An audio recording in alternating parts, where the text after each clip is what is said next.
Hello friends, welcome back to my channel. My name is Steph.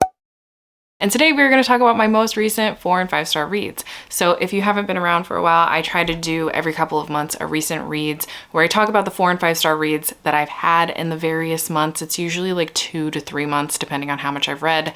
I did not read a lot in February, nor did I have the best reading month with what I did read. I was in a major slump, and as a matter of fact, a lot of my reading was like rereading. So I'm gonna get into that now because a lot of Sarah J. Maas to talk about. Not gonna lie to you, I'm not gonna go into a ton of detail about these books simply because they're very popular and I'm sure you already know. But also I'm gonna link down below a lot of the live shows that have all of my thoughts and feelings in them. I am part of the House of Maas Along, hosted on the Roomies Digest channel, and we have been talking about these books over the past like 4 months. Did we start that long ago? Maybe, I don't know. We've been talking about them for a few months now. So that's to say, I finished the Throne of Glass series. This is my first time ever finishing the series. At another point in time, I got to like the 5th book in the series, and then I don't think anything else was published. So this is my first time finishing it. I gave this a 4 stars. I'm not gonna lie to you, there were a lot of things that I was very disappointed about in regards to this finale and the safety of characters, if you will. But at the same time, there were many things that got me, like many things that emotionally devastated me and also just ripped my heart out. And I will forever love so many of these characters. I am very attached to many of these characters, and I can see myself definitely rereading this series. I am curious after finishing it and maybe doing a reread of the series how I will feel about the finale, because sometimes my opinions about finales do change a second or third reread, i.e. the Raven Boys. And I am interested to see, once I finish everything that is out by Sarah J. Maas, how I feel about this finale overall. So yeah, this was a solid 4 stars for me. I do have a vlog where I actually kind of go into more detail about my feelings as well if you didn't want to sit through a live show, which I will link down below because 3 of the books that I'll be talking about today were in those vlogs. So yes, moving into a reread that I did and that I gave both of these books 4 stars is A Court of Mist and Fury and A Court of Wings of Ruin. I have reread the ACOTAR series previous to this, but I have read A Court of Mist and Fury the most. It is the one that I'll just randomly pick up, and it is the greatest standalone to ever exist. I did have a really good time rereading this because there were things that I completely forgot, but at the same time, I was so shocked at how much I remembered this series. This was one of the first times that I really marathoned a series when this was all published. I think I started it when ACOWAR came out. But yeah, I gave both of these 4 stars. I still think the first book is my least favorite book of really any Sarah J. Maas book, except for maybe Frost and Starlight. And as a matter of fact, my rating went up in this book because when I initially read it, I gave it 3 stars, and it was among one of my least favorite series endings or series finales. But now rereading it, I actually like it a lot more than I remember, and I do like the war tactics and stuff happening in here. I think you see a little bit more on the battlefield in this book than surprisingly in Kingdom of Ash. Also, I think now kind of knowing and having an understanding that this is a fantasy romance and that there is a happily ever after, the ending makes a lot more sense to me. Before, when I read it for the first time, I was coming off of my adult fantasy YA fantasy high, and I never had really read a fantasy romance before, and so I didn't understand that a lot of times fantasy romances end in happily ever afters. So now that I do read fantasy romance a lot more, I actually think this is a pretty solid ending, and I don't dislike it the way that I did before. And then more recently when I was sick, I decided to reread Crescent City. The hype really got me. The 3rd book had just come out. I really wanted to get to it. I haven't yet. I haven't. So I'm just gonna keep on track with what we were planning with the House of Maas Along. I was girl bossing a little too close to the sun, and I came back down. But I am really glad that I reread this one because my opinion also changed on this. I think when I first read it, I gave it a 3.5 stars. So I was never really that attached to the series. As a matter of fact, I have never read the 2nd book, and I never really planned on it because I ended up getting spoiled for it. So I didn't think that I would ever move on with the series, but now obviously being part of a read along, I knew that I would. So I started rereading this, and I don't know, something about this reread, like it hit me much harder than expected. The synopsis for this is basically you're following a character named Bryce and another character named Hunt, and Bryce is half fae and Hunt is an angel. They end up having to come together because there's this string of murders that happens, and Bryce seems to be implicated in some way, at least they think. So they're like, okay, Bryce, well, if you're innocent, then you'll help solve this crime and it won't come back to you. And she's like, okay, fine, let's do this. I'm not a detective, but I'm gonna solve this crime. And so they come together to investigate. And so you see a lot of little shenanigans between the two of them. And they obviously end up kind of having a romance because this is a fantasy romance. But I don't want to give too much away about the synopsis. I also do not recommend you reading the synopsis because I did not the first time around, and it really shocked me about what happened. So anyway, all that's to say, somehow I forgot how dark this is. Like, there is suicidal ideation, there's a lot of depression, there's a lot of questioning, like, what is my purpose in life? Why am I here? And it hit me so hard. To be fair to myself, I did read it at the very beginning of the pandemic, and so I think a lot of books that I read at that time, I don't remember the plot as well as I think that I do. So, it just really got to me, and I really love Bryce as a character. I still don't like Hunt. I still don't really care about the romance in here.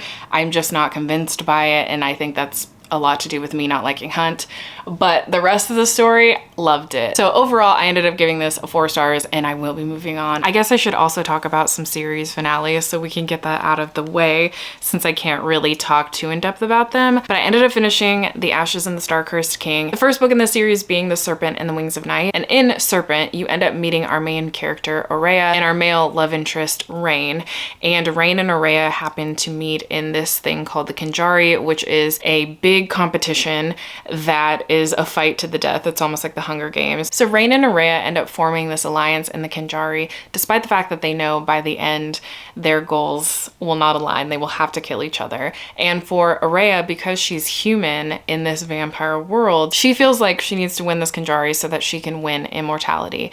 Rain, on the other hand, it's unclear exactly what his motivations for being in the Kinjari are. But while they form this secret alliance, they obviously end up kind of falling in love, and things go south really quickly. And Serpent ends on a huge cliffhanger, and Ashes picks up almost immediately where the ending of Serpent left off. I really enjoy this. I ended up giving this like a 4.5 stars. That being said, I think maybe if I marathon this, I wouldn't have, only because the first book is obviously this competition, and the competition immediately starts. And so you were spending your whole time in this competition till the very end of the book, and you're seeing trials, and you're seeing these characters, you know, form this relationship within the Kinjari. And that's all very fun, especially if you love competition books. But unlike the Hunger Games, this book does not have a continuation of a trial. So this is just them kind of dealing with the aftermath of what happened at the end of the Kinjari. And I think that can throw you off as a reader, I guess, if you really, really love competition books and you picked up Serpent because of that, because this does not have that at all. So I can see where people would be a little bit disappointed with this book and maybe this duology. Also, I think that this doesn't have like a clean ending, simply because this is supposed to be a series of duologies. So while our story with these characters is ending in this duology, from what I know, we'll probably see them here and there maybe in the rest of the series. So there isn't like this satisfying ending to what we've been building up to in this book, and like all of the shenanigans that we've been seeing happening in this book. We don't get like the cleanest ending, but we do get a pretty good ending for the characters. But I really had a good time. I was really only disappointed that we were building up to something that I thought we would get like an actual resolution to, and that just didn't happen. And I don't know when the rest of the series is coming out. And I just really, really love these characters. I love when I love both of the male and female characters in the relationship, because oftentimes I only am really rooting for the female. I feel like Rain is a badass cinnamon roll, and Aurea is just a badass who has a really hard exterior, and she's just trying to make it in this world full of vampires as a human. She's just trying to get by. Another series finale. I finished Assassin's Fate, and if you know anything about the Realm of the Elderlings, this is the last book in the Realm of the Elderlings, and it was a 5 stars. It was a glowing 5 stars. It devastated me. I can't really tell you anything about it, but I can tell you that this is following our main character, Fitz, and for the first time ever in a series with Robin Hobb that Fitz is the main character, we are getting a secondary POV, which was interesting. It was an interesting addition. I didn't know how I felt about it at first, and then I ended up appreciating it a lot. But if you don't know anything about the Realm of the Elderlings, it is written by Robin Hobb, and there are 5 interconnected series in this world. There's definitely an argument about where to start. Some people say that you can start with the Live Ship Trader trilogy, or you can start with the Farseer trilogy. My personal opinion, and the majority of people who have read this to completion, will tell you that you should probably just start in publication order, which means that you would start with the Farseer trilogy. As a matter of fact, if you are interested in a more in-depth talk about the Realm of the Elderlings, Becca has a really great video about it that I will link down below. That all being said, in the Farseer trilogy, you are introduced to Fitz, and he is about 6 years old when you're introduced to him, and you know that he is the bastard son of the king-in-waiting Chivalry. And when Chivalry comes to find out that he has a bastard son, he ends up fleeing and abdicating the throne and saying that he wants nothing to do with his son or the throne any longer because he is so ashamed of his actions. So rather than casting Fitz Chivalry out onto the street, the king decides that it is in his best interest to take in Fitz and train him to be the royal assassin, so that in no way, shape, or form can he at some point in life come back and try to take the throne. And let me tell you, this little boy goes through so many trials and tribulations. By the end of the trilogy, he is about 20 years old, and then you move into the Tawny Man trilogy where you meet him again and he is in his 40s, and then you meet him once again in the Fitz and the Fool trilogy and he is in his 60s. I really appreciated this ending. This is probably one of the best series endings that I've ever read. I can't believe how full circle things were. Like, I can't believe her mind came up with all of these full circle moments, and you got answers to questions that I never thought we would get answers about. Because the one thing about this series that I will tell you right off the bat is you have to be a character-driven reader, and you have to be okay with slow pacing and not getting the answers you want about the world and the magic system, because that is not what we're here for. We're here to mourn the lives of these characters because their lives are so awful. Okay, it's tragic, it's sad, and I know you're probably asking yourself, like, why would you put yourself through that? I loved every second of it. I love these characters so much. I should do a whole video talking about my experience with the Realm of the Elderlings, but I'm just not ready to talk about it. So all I can tell you is that I gave this a glowing 5 stars. I will get too emotional if I talk too much about this book because I can't believe it's over, and I feel like, what do I do without my best friends? So yeah, 5 out of 5 stars. Another really surprising 4 stars for me was It Happened One Summer by Tessa Bailey. What's funny is this is supposed to be a play off of Schitt's Creek, so our main character is supposed to be modeled after Alexis from Schitt's Creek. I love Schitt's Creek. I've rewatched it so many times, and I really love the characters and the humor. We were following our main character, Piper, and Piper's father died many years ago, I think when she was very young, and she doesn't really remember him. And she has grown up with a stepdad and her mom and doesn't know much about her dad. Like, her mom doesn't talk about it too much, but she just knows that he is from this place called Westport, and they do have some family there, but she's never really met them. So one day she gets into a lot of trouble, and her stepdad basically says, listen, I can't keep supporting you and giving you money and letting you live this life where you just go on social media and act a fool. So I'm sending you to Westport, and you have to figure this out on your own. So obviously she's very devastated by this news, and she doesn't know what she's gonna do in this small town. Fresh off the heels of a bad breakup, a very embarrassing breakup for her. But her sister, Hannah, I think is her name, decides that she's gonna go with Piper because she thinks that this is such an unjust situation and she doesn't want Piper to go alone. So they both end up going. In literally like 5-10 minutes being in that town, they already make a horrible impression on the townspeople, but especially the male love interest, Brendan. He is immediately attracted to Piper, but also extremely annoyed by her because he is set in his ways. He is a fisherman. He has to live by very strict rules to keep people alive on his vessel. So he does not like the chaos that Piper is bringing to this town. But eventually, obviously, they fall in love, and it's very sweet. sweet. I really liked their dynamic. But most of all, I really loved Piper's character arc in here, because I think that one of the things about Schitt's Creek that I love and why I loved Alexis so much is because she has such a wonderful character arc. I think all of the characters do, but she really has a wonderful character arc in Schitt's Creek. And I think that Piper also has a really wonderful character arc. I really, really loved it. I had such a fun time. I was giggling and kicking my feet.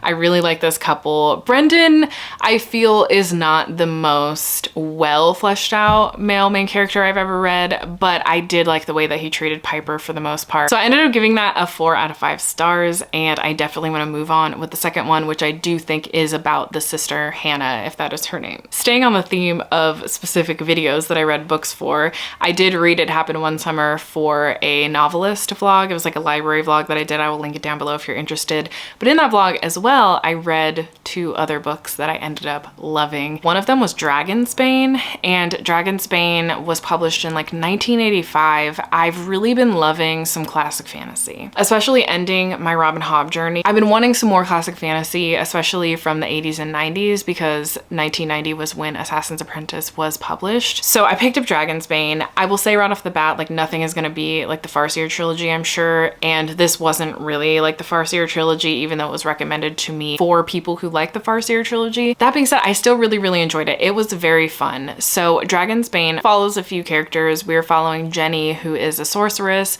We are following John, who is Jenny's lover, but he is also a Dragonsbane, which means that he is the only living person to ever slay a dragon. And then we are following Gareth, and Gareth is extremely naive about everything. So the story begins where Gareth is on a journey to find John, because there's another dragon loose in the kingdom, and John, again, is the only living Dragonsbane. So he is on his way to go find John to convince John to come slay this dragon. And he meets up with Jenny, because Jenny is on her way home to John, and Gareth is like telling her all of these stories about John, the Dragonsbane, and how strong he is and how amazing he is, not knowing that Jenny is literally his lover, but also like knows a lot about him and was there when the dragon was slain. So she's just letting him go on and on and on. And she's just like, oh, is that what you think? Oh, interesting. Okay, cool. So then Gareth gets to their holding, meets John, and immediately is like, this can't be true. This can't be happening. He wears glasses and he's down in the mud. What are we doing here, John? So he is extremely disappointed, but he's like, okay, well, you're my last hope and I don't really know what else to do. So I'm just trying to get past the fact that I literally don't believe that you slayed a dragon at all, because look at you, but can you come slay this dragon? And John's like, no. I almost died slaying the dragon the first time. It was not as easy as you're making it out to seem. And also, I have a land to maintain. And also, our crops are dying. So I'm just trying to help my people get by. And Gareth is like, well, the king basically said that if you come slay this dragon, then we will help your land and give you some crops. And like, maybe we'll help you guys prosper. And John's like, well, in that case, like, can I say no to that? I can't, can I? Okay, well, I'm going on this journey with you. Jenny, you're also coming with me because you're a very strong sorceress. So they go on this journey, and Gareth starts to learn so many things that go against absolutely everything he thought about Dragonsbanes, about sorceresses, just about life in general, honestly. And he starts to soften towards Jenny and John, especially because Jenny and John are just like a cute little couple. I really loved their dynamic, but we'll get back into that. So anyway, long story short, they end up going to the kingdom, and it's much more complicated than a dragon. There seems to be an evil sorceress running amok, and they now have to figure out how to slay a dragon and to stop an evil sorceress. So like I was saying, Jenny and John are not exactly married, but they are lovers and they have children together.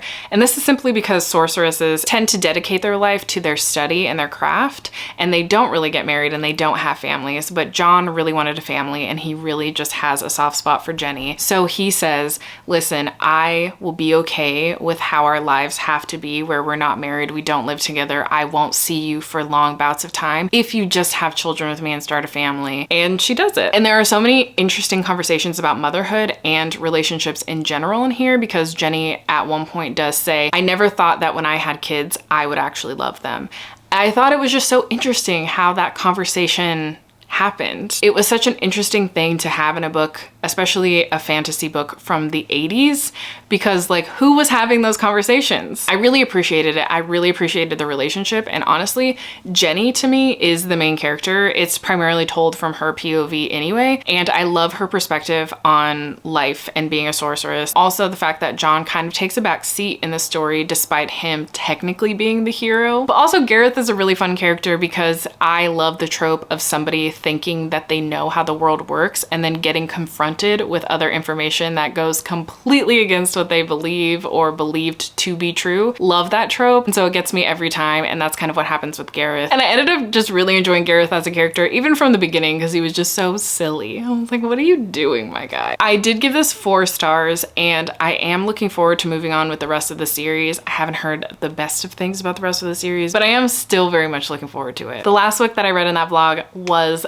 The Ruin of Kings, and I ended up giving this a 4.5 stars. This is shaping up to be a new favorite series. I'm already reading the second book. I'm like halfway through it, loving that one. So this is really looking like it's gonna be a new favorite series. But it's also very convoluted, and I've tried to explain this on a few different occasions, and I feel like I never do it justice. I'm gonna try my best, but basically this essentially is telling the story of Kieran's life, who is our main character. But we are getting that story from 2 different perspectives. So we are getting it from Kieran's perspective, and then we are getting another part of the story from a character named Talon. So you meet Talon and Kieran at the beginning of the story, and Talon asks Kieran to tell her a story. But the confusing and convoluted part about it is that their POVs go from chapter to chapter. So one chapter is Kieran in one timeline, and then the next chapter is Talon talking about Kieran's life in another timeline. So we get to see his life for, I'm guessing, like 5 to 7 years. I don't remember the timeline too well. Again, very convoluted book, very confusing. I know I'm missing a lot of things, and I think that's very intentional, and I think that you can see that it's very intentional because of the way that the story is told.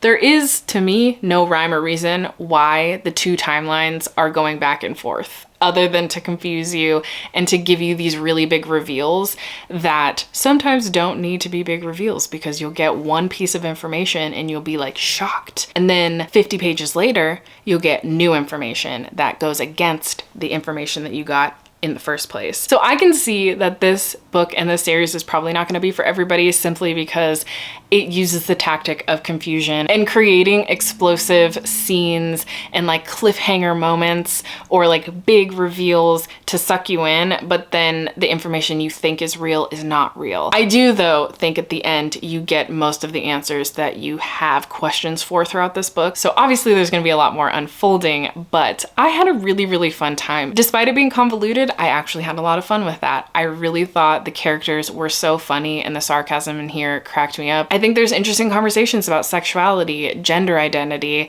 There's interesting conversations about women's rights and how women are treated in this world, alongside the just ridiculousness of these characters as well, because they are ridiculous and they all make very bad decisions. And I would say this book is the epitome of like morally gray characters, to the point where I question if they're just simply evil, which I do think that there are a few characters in here that are just simply evil, not morally gray.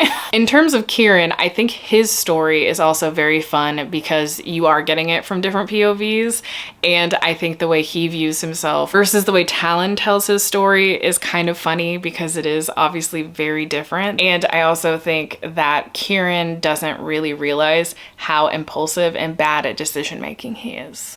Like really bad. I also think the world is so interesting in here because we are seeing so many mythological creatures. Like there are dragons in here, there are gods, there are monsters. It's very monstrous and it's very violent. I will say that if you don't really like gratuitously violent books, this probably won't be for you because this is very gratuitously violent. But overall, I really had a fun time and I gave it a 4.5. In another vlog where I read my anticipated releases, I ended up having quite a few hits in there, namely Natural Beauty, which I gave 4.5 stars. This is like a body slash social horror. So our main character ends up getting a job at this place called Holistic. And Holistic's purpose is that they holistically help women achieve beauty, whether that be supplements, whether that be specific serums and treatments that you get.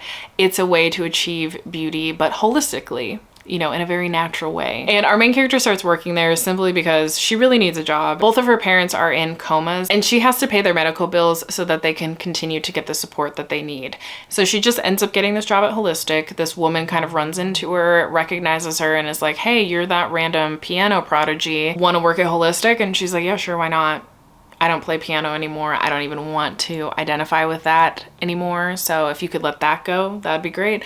But yeah, I'll work at your store. So she starts working at Holistic, and for a time, she's not really drinking the Kool-Aid. She's just kind of like, whatever, this is weird. Like, you guys are very weird and you do weird things and your faces aren't making sense to me. And then she starts drinking the Kool-Aid, and weird shit just happens all the time. And she gets very obsessed with a character named Helen, and Helen is like the creative director, the face of the Holistic company, and she just gets extremely obsessed with her, and she gets extremely obsessed with Holistic after a time.